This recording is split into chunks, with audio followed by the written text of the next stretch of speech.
Sœur Claire, nous célébrons le 4e dimanche de l'Avent. Voilà. Dernier dimanche avant Noël, dimanche 19 décembre.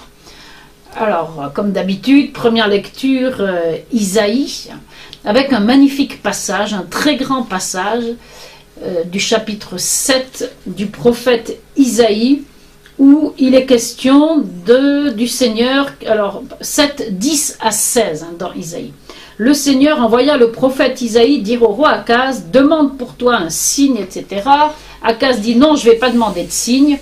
C'est typique, les gens plus royalistes que le roi, puisque Dieu lui demande un signe, il devrait dire bien sûr je veux un signe. Bon, enfin finalement, le Seigneur lui dit vous me fatiguez, mais vous aurez quand même un signe. Et on est très étonné parce que je lis la traduction liturgique. Le Seigneur lui-même vous donnera un signe. 2 points. Voici que la jeune femme est enceinte et elle enfantera un fils. J'aimerais savoir en quoi le fait qu'une jeune femme enceinte enfante un fils, c'est un signe. Il n'y a rien de plus normal que ça. C'est pas un signe. Hein. Et on l'appellera Emmanuel, alors là d'accord, son nom, c'est-à-dire Dieu avec nous. Alors il faut savoir, et je le redis, hein, que 3 siècles avant le Seigneur Jésus, des rabbins se sont réunis pour traduire la Bible qui avait été écrite en hébreu, en particulier le prophète Isaïe, pour le traduire en grec, pour que le plus de juifs possible aient accès à la Bible, puisqu'ils connaissaient moins l'hébreu et plus le grec à cette époque-là. Et quand ils sont arrivés à ce fameux verset 14 du chapitre 7 du prophète Isaïe, ils ont dû se rendre compte, dans l'Esprit Saint, que c'était bizarre comme signe une jeune femme qui enfante.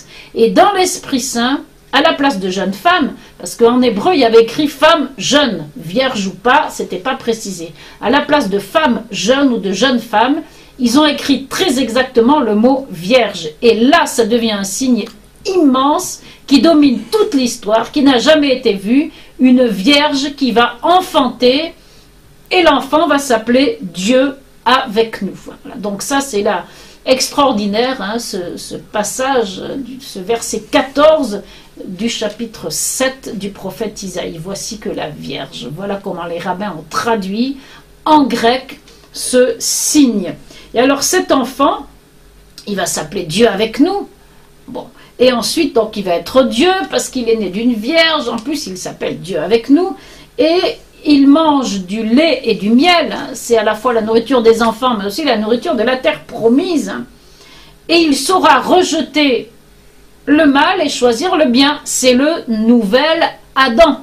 C'est-à-dire que c'est unique. Ça va être un homme qui en même temps est Dieu parce qu'il est né d'une vierge miraculeusement et qui en même temps, là où nous choisissons le mal, à la suite d'Adam, va lui choisir le bien et nous montrer comment choisir le bien.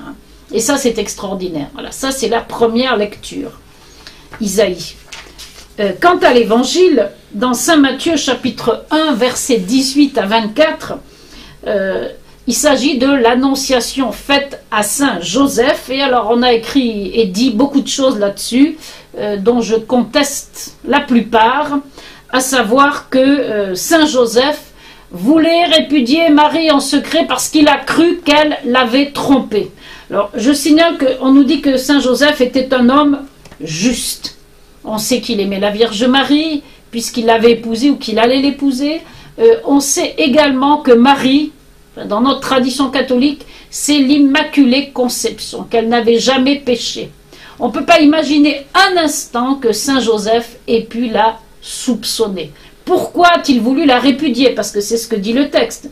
Joseph, son époux, qui était un homme juste, ne voulait pas la dénoncer publiquement, il décida de la répudier en secret. Et c'est là que l'ange lui apparut et lui a dit « Ne crains pas de prendre Marie chez toi » et Saint Joseph a obéi. Alors la réponse à toutes ces accusations contre Saint Joseph, je l'emprunte à Saint Bernard. Saint Bernard qui dit « Pourquoi Joseph a-t-il voulu renvoyer Marie ?» Et il précise « Je ne dis pas mon sentiment, moi Saint Bernard, mais celui des pères, avec un P majuscule, c'est-à-dire de la tradition. » Je cite Saint Bernard, « Joseph voulut renvoyer Marie pour la même raison qu'invoquait Saint Pierre pour éloigner le Seigneur. Retire-toi de moi, Seigneur, parce que je suis un pécheur. » Ou encore le centurion, « Seigneur, je ne suis pas digne que tu entres sous mon toit. » Ainsi en était-il de Joseph, qui, se jugeant lui aussi indigne et pécheur, se disait « Elle est si parfaite, si sainte, que je ne dois pas plus longtemps partager son intimité. Sa dignité étonnante me dépasse et m'effraie. » Il avait peur de quoi? D'être dépassé par un mystère dont il se jugeait indigne. Et pourquoi voulait-il la répudier en secret? Alors, je cite encore Saint Bernard. Pour éviter toute enquête sur le motif de la séparation, ce qui exigeait d'en rendre compte. Il avait peur que les gens ne croient pas ce qu'il allait dire. Et alors, comment les gens auraient-ils cru en la vérité, avec un V majuscule? Comment auraient-ils cru en la vérité, encore muette au sein maternel?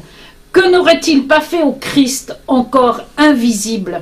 C'est donc avec raison que cet homme juste, pour n'être pas réduit à mentir ou à exposer au blâme une innocente, voulait en secret renvoyer Marie. Et Saint Joseph là est à la fois un modèle d'humilité, de respect devant un mystère qui le dépasse, et d'obéissance, parce qu'une fois que l'ange lui a dit « ne crains pas », c'est avec joie qu'il a pris Marie chez lui.